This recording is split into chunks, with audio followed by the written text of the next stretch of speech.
अस्सलाम वालेकुम students, I hopes you are fine. Let's start today English self writing notebook. ठीक है, English self writing notebook आज हम काम करेंगे words with x.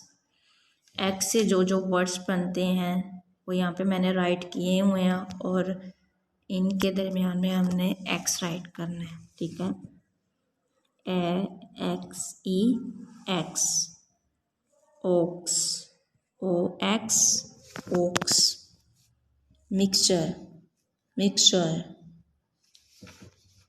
Fax, F A X, fax, fix,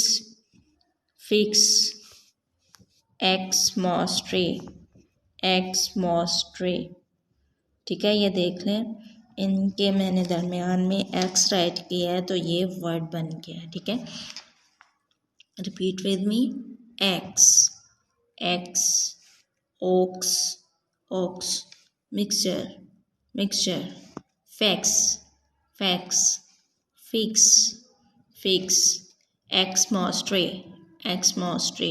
बच्चों, आप लोगों ने इसको लर्न भी करना है और राइट भी करना है। ठीक है, थैंक यू सो मच, अल्लाह हाफिज़।